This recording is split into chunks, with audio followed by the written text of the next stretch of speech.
Ladies and gentlemen, good day and welcome to the Rategain Travel Technologies Q4 and FY2024 earnings conference call. This conference call may contain forward-looking statements about the company which are based on the beliefs, opinions and expectations of the company as on date of this call. These statements are not the guarantee of future performance and involve risks and uncertainties that are difficult to predict. As a reminder, all participants' lines will be in listen-only mode and there will be an opportunity for you to ask questions after the presentation concludes. Should you need assistance during the conference call, please signal an operator by pressing star then 0 on your touchtone phone. Please note that this conference is being recorded. I now hand the conference over to Mr. Bhanu Chopra, Chairman and Managing Director of Rategain. Thank you and over to you, sir. Thank you, ma'am. Very good afternoon to everyone and thank you very much for joining the earnings call for Rategain Travel Technologies Limited for the fourth quarter and fiscal year 2024. It's great to connect again with all of you, and I'm excited to share some key updates on the quarter. Joining me on the call are Mr. Tanmay Das, our CFO, and Mr. Vivek Anand, our Head for Investor Relations. We announced our fourth quarter and year-end results for the financial year 24 earlier today, and I hope you've had a chance to go through our financial results, press release, and investor presentation that are available on the stock exchanges and on our company website. I am proud and truly heartened by the performance of the company in the year gone by.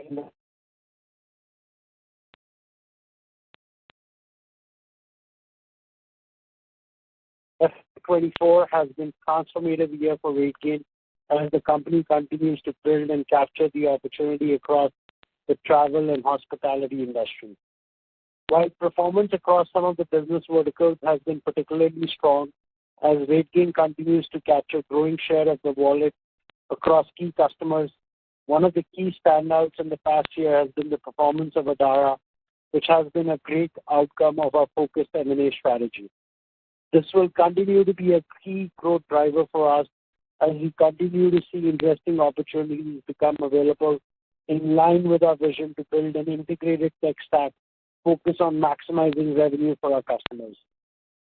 As we set our sight on bigger goals, our culture of innovation, collaboration, and focus on operational excellence will be critical to drive the next leg of growth and driving value for our customers, people, and other key stakeholders. With that, I would like to capture some of the key operating and financial metrics from the past quarter and the year gone. Our new contract win more than doubled in the past year to rupees 285 crores as we continue to cross-sell and upsell across our enterprise client base and add new clients. Our expansive portfolio of products allows us to do more with clients and deepen our relationship with them. And with our continued investments in key geographies, we are starting to see some traction. Our annual recurring revenue, ARR, now stands at 1,023 crores, and we continue to see healthy traction across our three segments with a healthy pipeline of over 486 crores, and we look to drive value for our customers. Revenues for the full year grew by 69%. To rupees 957 crores compared to the same period last year. Strong revenue growth was complemented by improved operational performance, with our margins coming in at 19.8% for the full year 2024 and 21.2% in Q4. It's a validation of the SaaS-based business model and execution excellence across the organization. We continue to see improvement across some key operating and financial metrics. Our LTV to CAC stands at an industry-leading number of 14.1, and the revenue per employee now is at 1.3 crore, improving 22% year-on-year, capturing improved productivity and ability to scale up in a sustainable manner. Generative AI and its adoption by travel brands continues to be at the forefront to improve customer experience, provide personalized experiences, and optimize revenue. Our expertise in providing accurate intelligence at scale and driving ROI for large brands is helping drive incremental revenue from existing relationships and new client acquisition. The investments related to developing the right solutions are underway, and we continue to be beneficiaries of the same.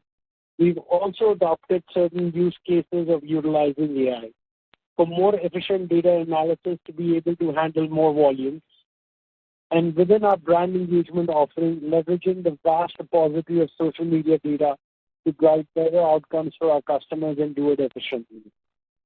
To generate more targeted travel intent audiences for running more effective performance marketing campaigns. And in our new investments, we launched Navigator product, a pricing intelligence tool for hotels, which leverages Google BigQuery platform to provide advanced analytical capabilities.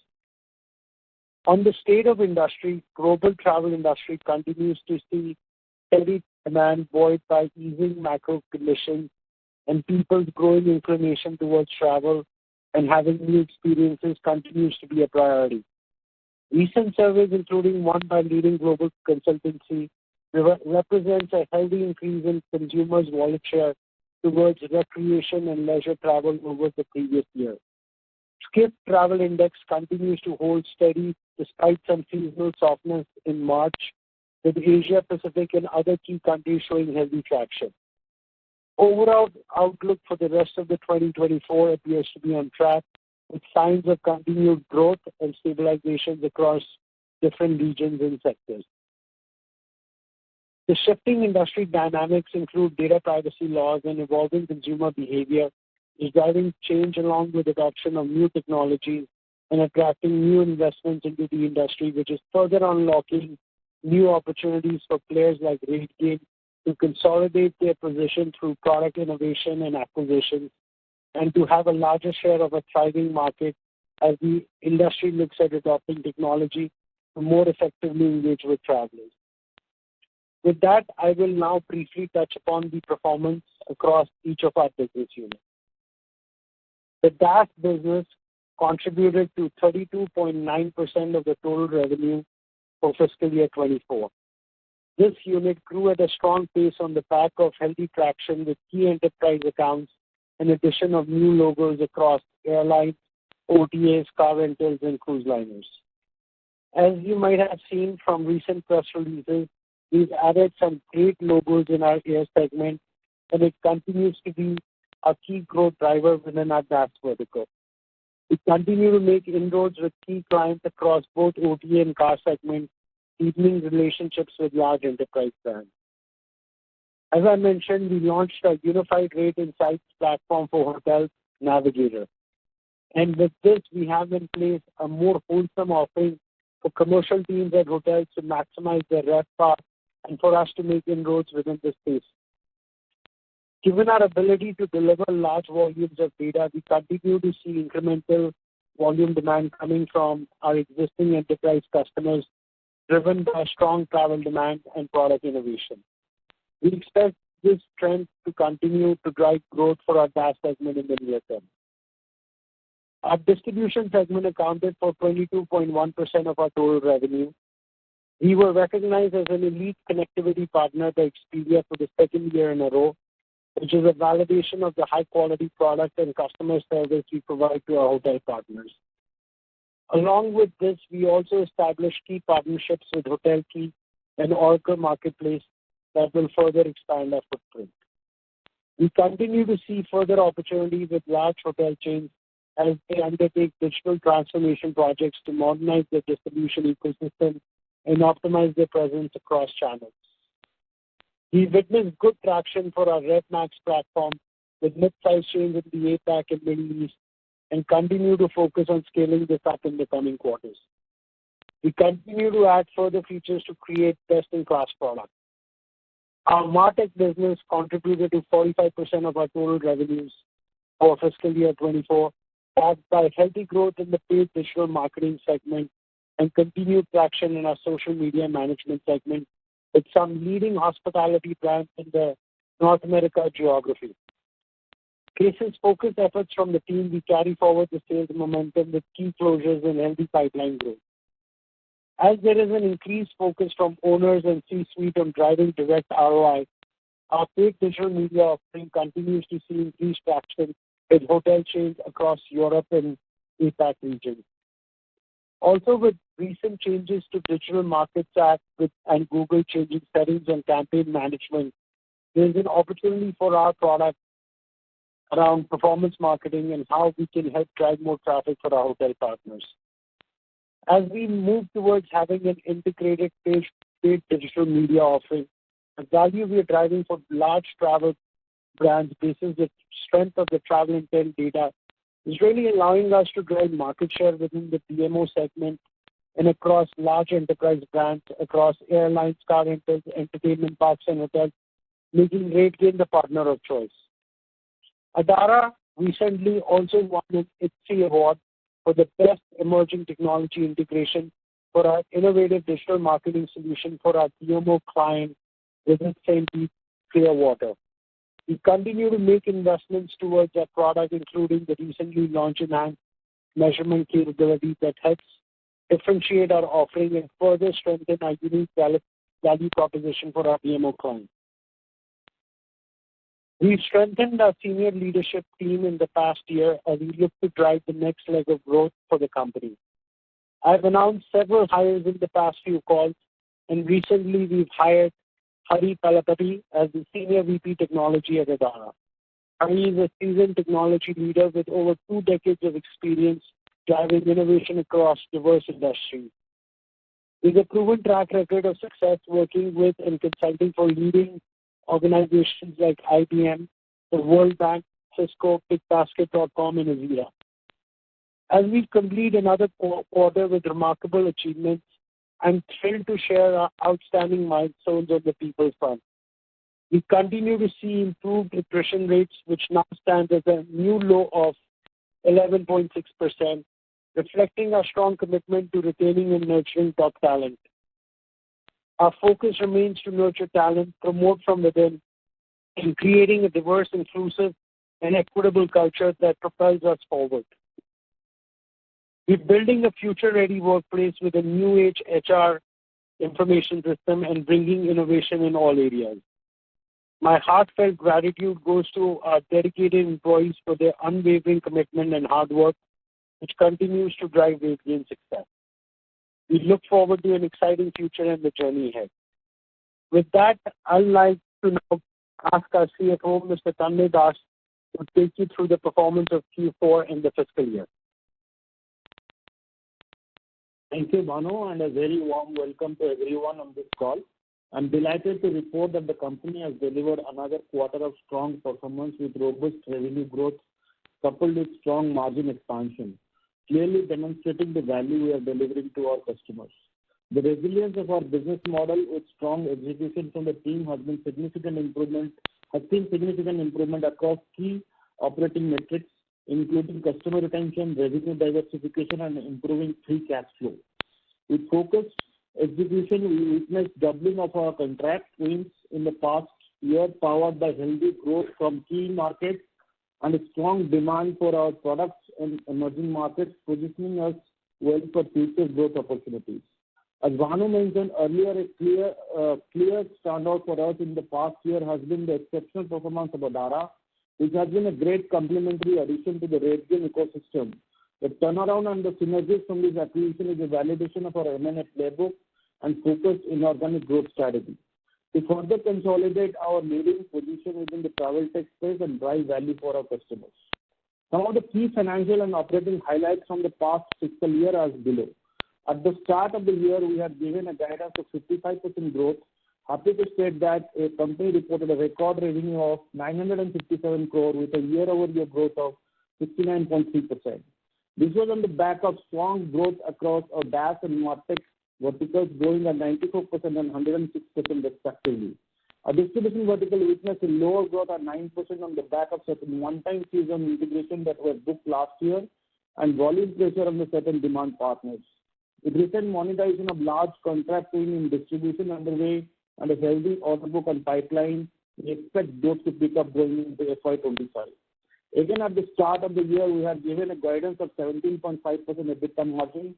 Delighted to state that EBITDA grew by 124% to 189.7 crore for FY24, with margins coming on 19.8%. as against 15% recorded last year. The significant improvement in EBITDA margins is on the back of high growth in our high-margin DaaS business and strong performance in Adara, and with operating leverage playing out as we scale up in a sustainable manner. Our total operating expenses grew by 59.7% in the past year compared to over 69% revenue growth, and our total headcount increased by only 8%. Our PAT more than doubled to 145.4 crore compared to 68.4 crore in the previous year. For the fourth quarter 2024, the company reported a revenue of 255.8 crore with a year-over-year growth of 40%. EBITDA grew by 68.5% to 54.3 crore in the quarter as compared to 32.2 crore in the same period last year. EBITDA expansion continues at a healthy pace to 21.2% margin in this past quarter compared to 17.6% last year and 20.3% in the prior quarter. Our PAT grew by 48.1% to 50 crore compared to 33.8 crore in Q4 FY23. The company continues to have strong customer relationships with low churn and focus to expand existing relationships to build sustainable and reliable revenue streams. Our gross revenue retention stood at 90%, and our net revenue retention improved to 113%, representing a further deepening our relationship with existing customer base.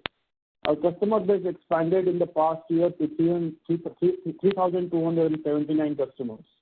We closely track and strive to outperform on key operating SaaS metrics, and for FY24, our revenue per employee stood at 1.50 crore, growing at 22.3% over last year.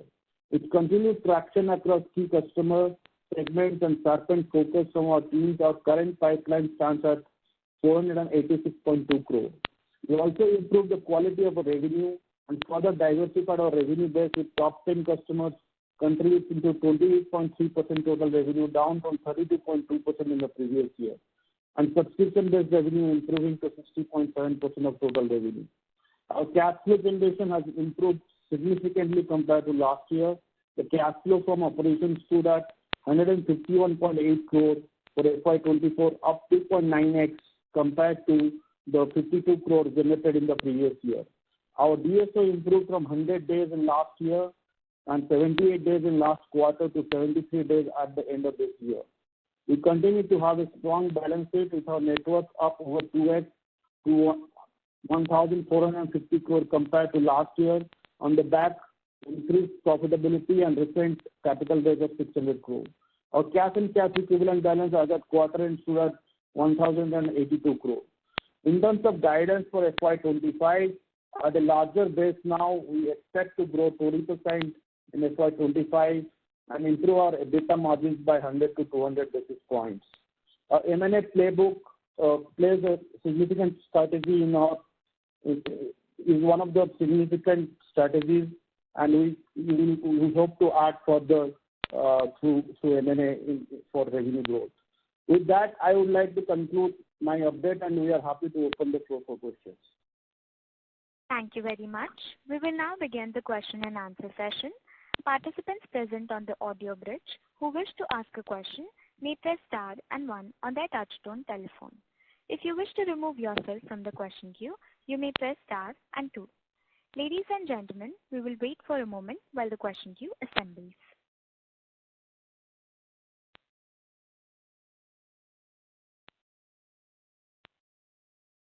The first question is from the line of Sanidhya from Unicorn Assets. Please go ahead. Hi, good evening. Am I audible? Yes, sir, you're audible. Yeah, hi. Congratulations on great set of numbers. So, couple of questions. So, firstly, on the LTV to CAC, so it has come down from 21 to 14. Like it was earlier in the same range, 16 something. So, how do we see that? Like, what are the changes which brought this number to this? I think the 22 was a little bit abnormal because I think on particular that quarter we had won a significantly high margin deal and a bulky deal, multi-million-dollar deal, and that doesn't happen every quarter. So on an average, if you have seen our track record over the last 2-3 years, the LTV to CAC per year has been around 12 to 15x. So I think 14.1x is a normalized LTV to CAC. Okay, so we see that going forward, this number should be in about 12 to 16 range only, right? Right. Yeah, which is good number. So I was surprised to see 21 suddenly and drop to 14. That's the question. Okay. Secondly, on the same slide, there's a subscription revenue which was last year to be 75%, now to 60%, right? So do we see this revenue declining since other revenues are pacing up? No, I think so. The decline from 75 to 60% is primarily because of Adara business has a combination of subscription and transaction-based revenue. So Adara media revenue is transaction-based, whereas the data revenue is subscription-based. But I believe now we have 1 year consolidated numbers, so I think 60% will be a steady state number. So we are saying that 60% is the steady state number going forward for Adara. No, we are not expecting that the transaction value would be much larger than the subscription model, right? Yeah, I mean, look, if a transaction, I think it's the optimum balance. I think both, because we are growing in the all segments, projected to grow in all segments in a similar manner. So I would say that 60% should be a steady state number. Okay, and can I get the segment-wise PAT or gross margin percentage for MarTech and distribution and DaaS? We do not disclose, segment-wise EBITDAs and all, because competitors are watching and all. So maybe we can, take that offline. Okay, and okay, so I'll not ask the numbers directly. I was just trying to get the hint. So, like distribution businesses, we are expecting some 7, 8 to 10% growth going forward as well, right? While the other business, which is MarTech and DaaS, are a good business. Sorry to interrupt you, sir. May I request you to rejoin the queue for your follow-up question? Yeah, no, just to get my question correctly. Just finishing. So we are expecting that. I got the gist of the question. So look, my high margin, all of them are like DaaS, distribution are both high margin businesses, and it's not that distribution is going to grow only single digit as it grew last year. The FY2024, in my transcript, I told that we have got good order book and pipeline, so distribution is slated to grow higher than what we experienced in FY24. So both DaaS and distribution are high margin business. So if we see good growth there, the margins will expand. Thank you. The next question is from the line of Ankit Kanodia from Smart Sync Services. Please go ahead. Yeah. Thank you for taking my question and congratulations on good set of numbers. So the CFO, as you also mentioned in your opening remarks, has become 3x from 50 crore to 150 crore in FY24. So do we see that sustainable or further increase from here, or was there some one-offs in FY24, and if you can give more color on that? No, I think, as I said, the DSO has decreased dramatically from 100 days to 73 days, and we have now concentrated effort on decreasing this DSO, and that is one of the major KPIs that we carry. So I think it should. I think so currently it is around 80% to EBITDA. I think if anything 70 to 80% to EBITDA, CFO is a good benchmark, and it should continue that way. Yeah. Got it. Sir, my next question is related to acquisition. So acquisition has been very important for our business growth in the past. So would you like to give some more color as to how we are placed on acquisitions currently, and how do you see FY25 signing up from an acquisition angle? Yes, so as you rightly said, we are actively, we run an active M&A program, and we have a team that's actively scouting for opportunities. And, over the past 1 year, we've evaluated almost a dozen opportunities, and we've come very, very close to them. But as you also know, we are very disciplined buyers. So because of evaluation mismatch, we haven't been able to consummate any deal yet. But as we speak today, we are again, actively looking at 2-3 deals, and also in terms of valuation expectations, the the gap is very, very narrow now. So I feel very confident that in the coming quarter or the next 2 quarters, we should be able to do something. Yeah, that was very helpful. One follow-up related to that. So in all our acquisition in the past, we have been very, very, very conservative on the valuation front. And in quest of growth, are we willing to maybe pay up a little for the valuation if we don't get any deal at our price? If you can share some thoughts on that. Yeah. So yeah, we take a different dimension in terms of how we value the business. We look at both. We basically build a model internally, just like you investors do. We look at the cost synergies that we can get as well as the revenue synergies that we can get. And basically that we build our own set of projections for the business, over the next 5 years, 5 to 10 years, and then build an IRR model in a payback period. So our usual threshold is that, the IRR should be north of 20% and payback should be anywhere between 5 to 7 years, depending on the synergistic value and strategic value that the business has. So, those are the dimensions with which we value the business. And, we will continue to be very, very disciplined. So even though we raised the QIP money for M&A now over 6 months ago, but we'll continue to be patient to do the right deal. And I'm quite confident, given we've had a history of doing now 4 deals, that we will get the right deal. Given the high interest rates and sustained high interest rates in the Western markets, which is where most of our acquisitions occur, I do feel that people who have been holding back, will come more forward and something should happen.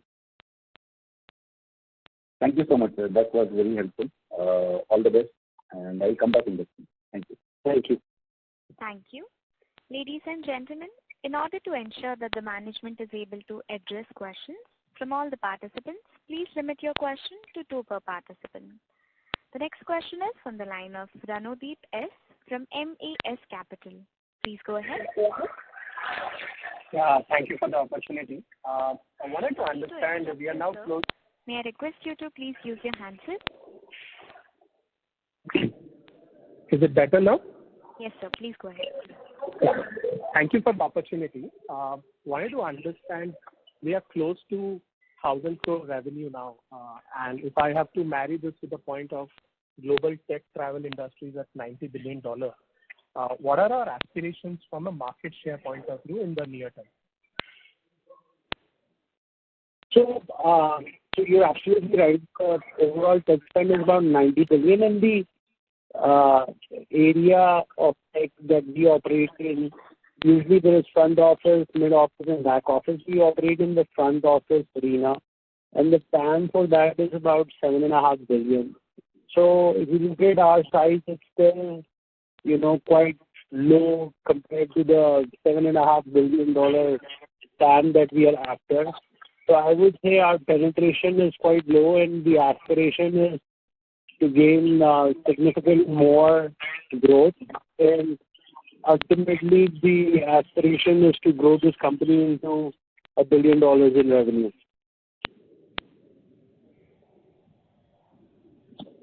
Okay. My next question was, I think if I'm not wrong, between 2020 and 2023, we've seen 50 million talent exit from the hospitality travel. Have you seen an impact positively for Rategain, given it has led to adoption of more tech in this industry? Sorry, I missed the first part of your question. I was mentioning, I think we've seen around 50 million talent exit the travel hospitality industry 2020 and 2023. Has this trend positively impacted Rategain, given the adoption of tech in travel has gone up? If I heard you correctly, you said the travel tech spend has been significant over the last 3 years, and have we seen the impact of that? No, Bhanu. There is attrition in the travel tech industry. Okay. Yeah. Okay, I got it.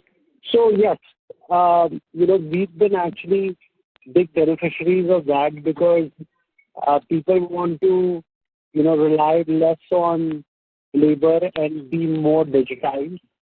So if you look at all the solutions, whether it's around pricing, revenue management, digital marketing, creation of social content, all those areas, we enable digitization and be more tech-enabled. So, we've been big beneficiaries of that trend, and as a result, you see it in our numbers as well. Sure. And if I can squeeze in one last question, Bhanu, I think you had mentioned sometime back in 2023 in one of the calls, we have access to 1.7 billion traveler profiles, which is definitely impacting our MarTech business. Have we seen any incremental growth in that number? The number has been constant, but what we've been able to do is enrich that data with other data partnerships that we have. So we have now much more precise information on travel intent of those profiles that we are able to leverage to our customers and do more precision-based marketing for them. Sure. Thank you. Appreciate all the responses and wishing you all the best. Thank you. Thank you. The next question is from the line of Karan Uppal from Phillip Capital India. Please go ahead. Yeah, thanks for the opportunity and congratulations on a very strong FY24.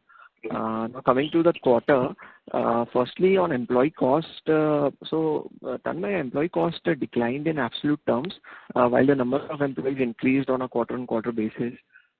So can you please clarify what happened there? So one is that we have that bonus scheme which is linked to company performance and especially revenues and EBITDAs, and it depends upon which segment and the people falling in a particular segment, their KPI is dependent upon their revenues and EBITDAs, right? So and we have been updating that bonus provisions quarter over quarter. So at the end of Q4, certain business units, for example, like distribution business unit, did not meet their projected volume. So we have to reverse those bonuses payouts.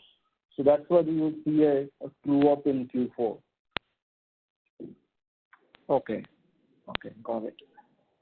Second question is on the guidance. So you had mentioned, if I can ask it, it's 14% growth guidance, right, for F25? 20%. 20? Yeah, 20% organic, and if we can do, as Vanu was saying, in inorganic acquisitions during the year, that will add further to that 20%. Okay, 20% organic growth guidance. Our aspiration, as indicated in a few last calls, is to take the revenue from about 1,000 crores to 2,000 crores in the next 3 years. So that's about 26% CAGR. So our aspiration is that this year also we meet or beat that number. Organically, we should do 20%, and then, given the robust pipeline that we have, the rest 6% to come in organically. Okay. Thanks for that clarification. So amongst the segments, DaaS, distribution, and MarTech, which one do you think will lead the growth in this 26% CAGR which you are aspiring for? I think all the segments will be more or less similar. Some will be around, say, 22-23%. Some will be like 18-19%. But more of them are more or less, all three segments will be around 20% range. Okay. And if I can just squeeze in last question, that's on Adara. So I believe that Q4 is seasonally weak for Adara. So what was the contribution in terms of revenue? And can we expect a bounce back in Q1 and Q2? Absolutely. So yeah, you are right. I think I have in last call also I had given a hint that Adara has a seasonally soft quarter in Q4. And yes, Q1 looks pretty strong, the numbers that you are seeing. And it's like that. The seasonality in Adara is Q1 is stronger than Q4 and Q3 is stronger than Q2. So you are right. And that is also one of the reasons of the first question you had, because it's seasonally low revenue for Q4, the commissions on sales was also low. So that's why the salary cost was also, in both from bonus and commission, the salary cost was lower than Q3. So yeah. Okay. Thanks for answering all my questions, and all the best. Thank you. Thank you. The next question is from the line of Shobit Singhal from Anand Rathi. Please go ahead. Thank you. So congrats on a good set of numbers. So I have two questions. So if I see geographical wise, so North America region this quarter has declined around 14% Q-on-Q. So is it because of the seasonality, or are we seeing some slowdown in that region? No, we are not seeing slowdown in the region. I think what we did is that we did, so earlier we used to report numbers based upon invoice, okay? But I think now what we have done is that based upon the actual position of the client, whether they are in Europe or America, we have kind of recalculated that number. So that is a more accurate representation than the earlier one. So that was the change basically. But both North America and Europe are seeing strong growth momentum. Okay. And sir, second, on the last quarter, you said that from Q4 we will see much better growth in the distribution due to the monetization of one large contract that we signed last year. So is it got delayed, or what's the status now? No, it is fully operational at this point of time. Yes, there is still some volume growth that needs to be attained, but I think it will see more. You will see faster growth in FY25. Also, there is more order book and pipeline that is still yet to be monetized in the distribution segment, which will come into the fore from Q1 onwards. Okay. And last question, sir. So on the inorganic one, so in what area are we looking? In what area are we looking for this M&A? Well, there's a couple of opportunities that we evaluate all opportunities in all segments, DaaS, distribution, and MarTech. But the couple of active conversations that we have right now are both around DaaS and distribution. Okay. Thank you. Thank you. The next question is from the line of Darshil Jhaveri from Crown Capital. Please go ahead. Hello. Yes, sir, you're audible. Yeah. Hi. Congratulations, team, on a great set of results, and thank you for taking my question. So just wanted to ask, currently the organic opportunity that we are looking at, roughly what kind of size are we looking at, sir? Sorry, I didn't follow the question. What kind of deal size are we looking at for the inorganic opportunity currently? Like what kind of a range? Okay. The revenue size that we are evaluating there are a couple of opportunities in the $5 to $10 million range, and there is a couple that is around $20 million range. Okay, sir. And sir, just wanted to ask, so currently in Q4, what would be the contribution from Adara to our revenue, sir? So we do not, what we've done is, because Adara really forms, part of our MarTech solution now, and we've integrated into what I refer to as paid digital marketing. So we're no longer reporting just the data numbers. We are doing a consolidation at a MarTech level. And as I had indicated in my transcript, MarTech contributes about 45% of our revenue now. Oh, okay, fair enough, sir. So just one then clarification, if we may. So because of Adara, will our Q1 number and Q3 numbers be more skewed? So will we now have more seasonality in terms of a bit of our revenue, or that would not be a major impact to us, sir? I'll let Tanmay comment, but as Tanmay mentioned, what will it do to our revenue in terms of overall at a consolidated level? I'll let Tanmay address. But specifically on the PTM, which includes Adara, yes, Q1 and Q1 will always be stronger than Q4, and Q3 will be stronger than Q2. Okay. Hello. Yeah, I think that I don't have anything to add there. Yeah, okay. And this is my last final question, sir, with regard. So our tax rate would continue at around 25%, or what would be the tax? Yeah, currently it's around 22%. We are making all our efforts to reduce how we can overall in the regulatory environment. But as of now, it's around 22%. Oh, perfect. Yeah, thank you, sir. All the best, sir. Thank you. Thank you. The next question is from the line of Harshad Mehta from SafeTech. Please go ahead. Yeah, hi. Congratulations on a good set of numbers, and thanks for taking my call. This is a follow-up question on the previous participants. I wanted to understand the kind of size that we're looking for the acquisition in terms of revenue and in terms of the price to sales that we're going to might be willing to pay for it. Yeah, so we're looking at a couple of opportunities that are in revenue size between sort of 5 to 10 million, and then one in particular around 3 million.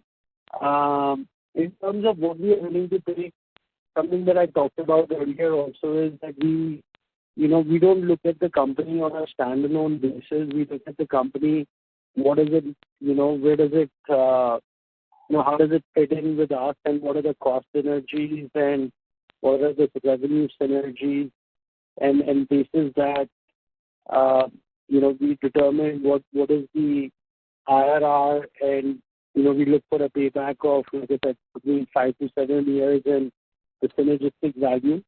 If you look at our historical transactions, we paid anywhere between 0.75x to up to 2x of sale, and we believe that we can continue to get deals in that sort of range. Okay. The second follow-up question on the same. We've already raised 600 crores, and I believe we have over 150, 200 crores in the kitty at the moment. So considering that if you're looking at something around 20 million, that translates into a sale of about 170 crores. So 2 times is hardly about 350, 400. So are we looking at multiple acquisitions, or what are we like? So, you're right. We're actually sitting on more cash. We're sitting on around 1,100 crores. And we are evaluating deals. And where we see, synergistic value, we will consummate them. Do I think that we can do multiple deals? Yes, we can. But, like I said, I think the fact that we are very disciplined about, what we are willing to pay, because, like I said earlier in my opening remarks, we've given 12 offers and one consummated. So given what we are willing to pay, I find it hard to believe that we will, we'll be able to do multiple deals because we are very stringent on what we are willing to pay. So my sense is, it will be one deal at a time, more because of the value that you look for. Got it. Thank you so much for taking the call. Good luck to you. Thank you.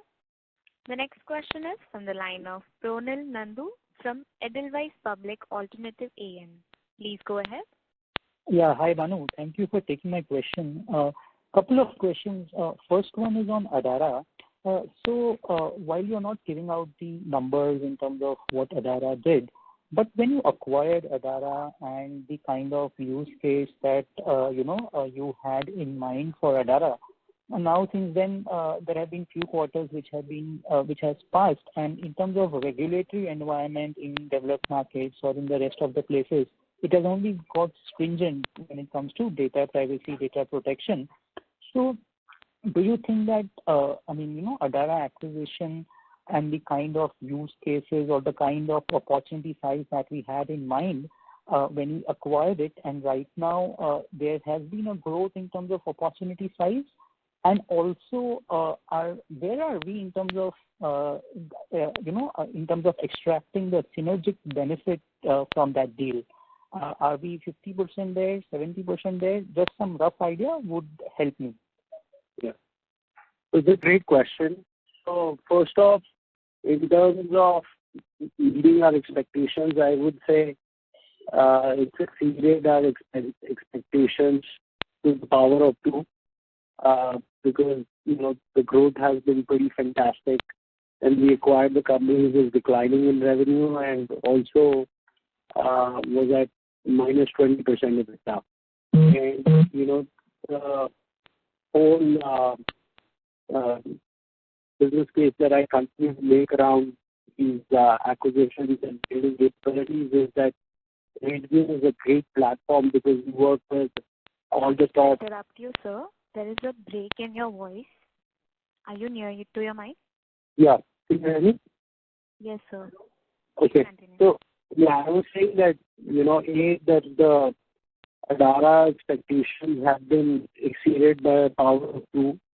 And, the fact that we have this platform where we, have one of the top 40 current companies, hotel chains as a customer, we're able to bring that capability to the universe of our customers very, very quickly. So in terms of, driving synergy, we've been able to drive a lot of synergistic value in,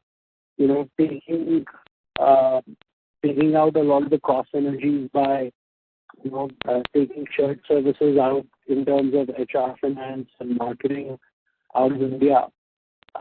And also now we're building our capability set in terms of bringing out and augmenting our tech teams here. In terms of driving synergy on go-to-market perspective, and also we have achieved, and that's why we were able to achieve a lot of revenue growth, because we were able to reignite the conversations with all these customers that we already had that Adara previously had relationships with COVID. And I think the piece that we're working now is integrating the platform into something that I refer to as a paid digital media offering, because what we are doing is we're helping now a customer basically get performance across all channels, whether it's Google search, whether it's Meta search, display, or Meta. Because we already had social, Meta, and search, and with Adara we got display.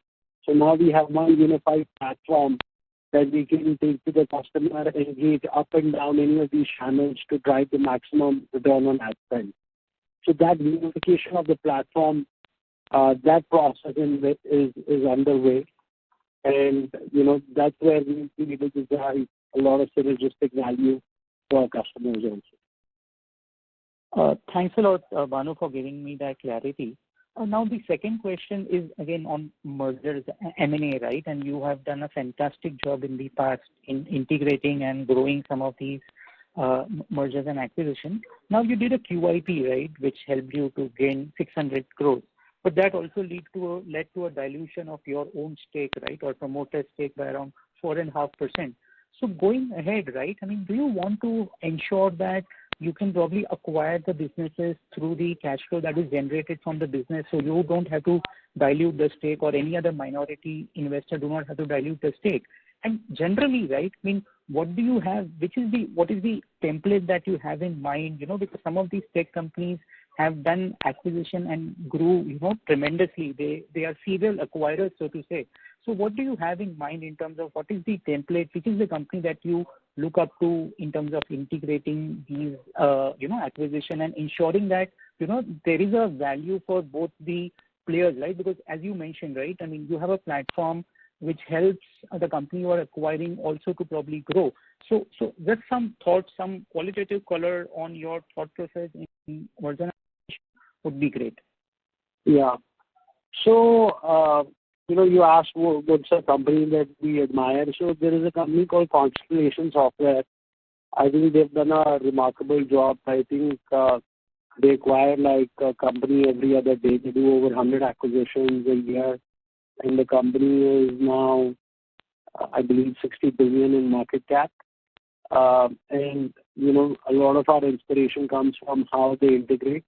But our playbook is very, very clear. We have 3 phases. Phase 1 is we drive out cost synergies by taking out shared services in HR, finance, and marketing. Our phase 2 is driving revenue synergies through leveraging our go-to-market teams. So let's say when they acquired Adara, they had 20 salespeople. We have 100 salespeople in Rategain. So we're able to reignite the conversation through our sales team, and vice versa. Use also the Adara sales team for Rategain products. So second phase is sort of the go-to-market synergies, because the beauty of our platform is it's the same customer that we are selling to. And it allows us to also deepen our relationship with them. And then our phase 3 of our playbook is, like I talked about in Adara's case, also is the unification of the platform, where we are able to drive that vision of one integrated tech stack to our customer, where they also only have to deal with one vendor instead of multiple vendors, and also drive a lot of synergistic value, because you make this is one platform and make these systems interoperable, and you can drive a lot of insight and drive a lot of actions from those insights to drive value for the customer.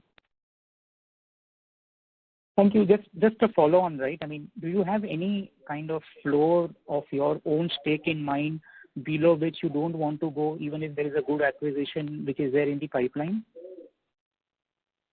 So, if you compare my stake to a lot of the new age companies where the founders own single digit, I still hold over 48%.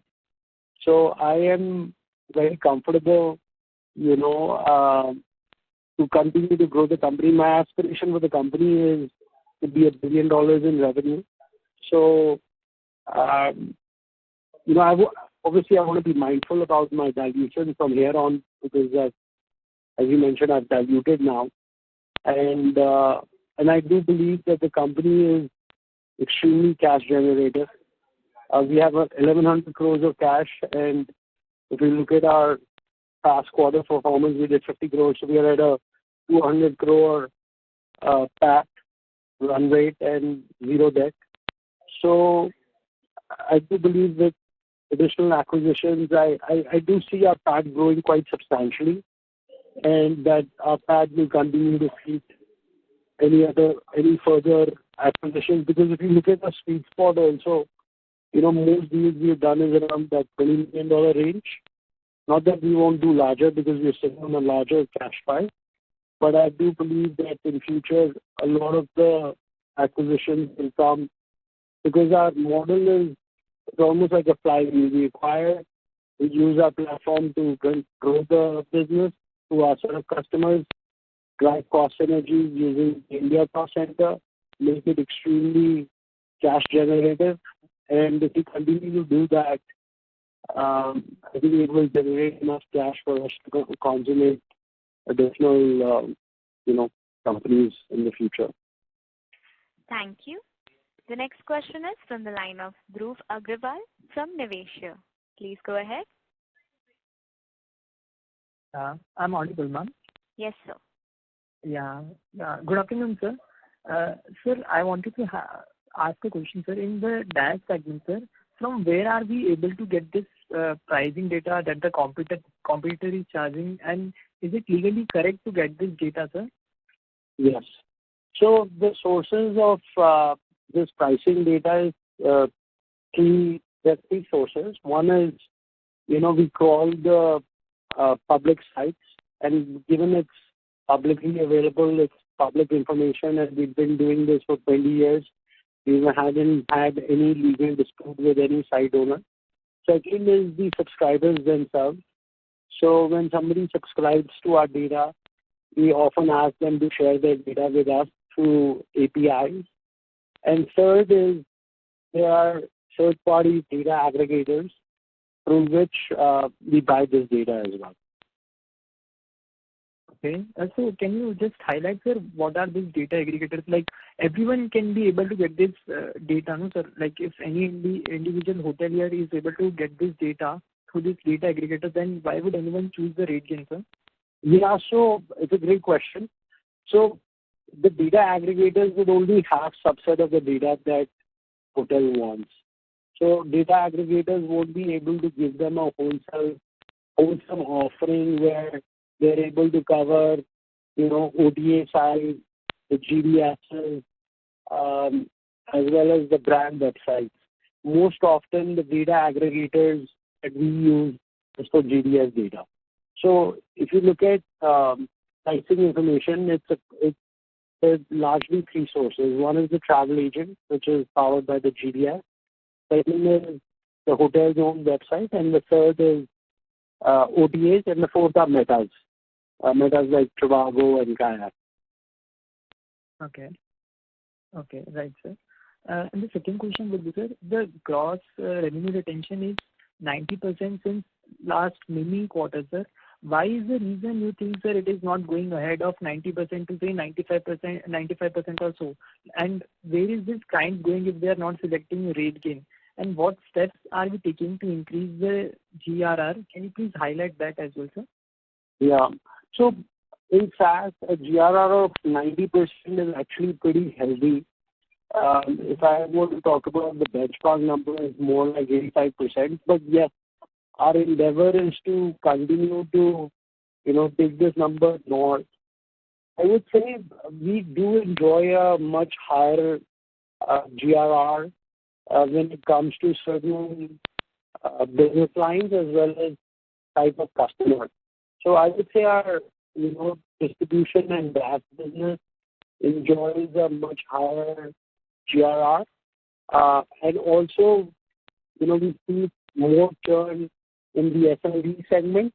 So if I look at our enterprise customers, we have, I want to say very, very maybe close to 100% in terms of GRR with our enterprise customers, which are the larger customers. In fact, our first big customer that I signed 20 years ago, which is a very large OTA, is still our customer. So we, it depends on really the customer segment and the type of business. Martech is more discretionary, so we do see, some churn there. If they're not using us, who are they using? Well, again, on the SMB segment, sometimes the business, the SME themselves are having challenges, so their operational viability may be of an issue, and that's why, they don't continue. And yes, we do have competition, but I would say, the fact that we are able to retain 90% of our business, it's still significantly higher than the industry and our competition. Thank you. The next question is from the line of Dhruv Agrawal, who is an individual investor. Please go ahead. Yeah, hello. Yes, sir. Yeah. Sir, as you said in one of the participants called that quarter one is generally stronger than quarter four and quarter two stronger than quarter three. So can you please explain me the reason for the same and what kind of growth so we can expect in the quarter one, sir? So, in terms of quarterly performance that wasn't really actually for all of Rategain. It was really subject to Adara, which is more sort of in the market area, and that's just the nature of the beast that advertising dollars or digital marketing dollars are seasonal depending on the upcoming holidays. So for instance, Q1 is better because of the in the Western markets you're approaching summer, so you would always see Q1 to be stronger than Q4. And similarly, Q3 is stronger than Q2 because of it's the end of year holidays, and these travel brands want to get out their stories more and be in front of people as they're planning their leisure travel. I think you asked another question. Can you repeat that? I was asking, sir, and what kind of growth one can assume for the quarter one, sir, for the financial year 25? So for the year, as we guided 20%, we should be able to, achieve similar kinds for Q1 as well. Okay. Right. And the second question would be, sir, as you said in the last con call, that the top 20 customers can give you $20 million revenue each, 2,200 customers can give you $5 million each, and 100,000 customers can give you around $1 million each. So from each of these categories, right now, how many customers are we catering to in each of these divisions? And going ahead, how do you see the growth prospects in each of these divisions, sir? So amongst our top 20 customers, we've seen significant growth. A couple of our customers are now approaching close to the $10 million mark. But to give you exact details on how many people have come into each of those buckets, and we can connect offline and get you that data. Okay. Right. And so the last one question. In the quarter one con call, you said that we are just scratching the surface and there is a lot of growth that should come in the coming years. So can you please throw some light on the same? That is, in which of the segments do you think the growth will be coming, and going forward, which segment do you think will become the major contributor to you, and what kind of peak revenue company would be able to achieve? Yeah. So I continue to see in the near term, which is for the next year, the growth trajectory to be very similar across all the business lines. And I continue to, would reinforce that I see a very, very large opportunity in front of us. It will all boil down to our ability to execute. I do see Rategain to be $1 billion in revenue, and that's our aspiration, and that's what we're running towards. Thank you. Ladies and gentlemen, we will take that as the last question. I would now like to hand the conference over to Mr. Bhanu Chopra for closing comments. Thank you, everyone. I want to take this opportunity to thank the incredible team at Rategain for delivering a great FY24. And I'm pretty confident that we will continue to march our journey towards achieving this $1 billion in revenue, and look forward to getting everybody's support. On behalf of Rategain Travel Technologies, that concludes this conference. Thank you for joining us, and you may now disconnect.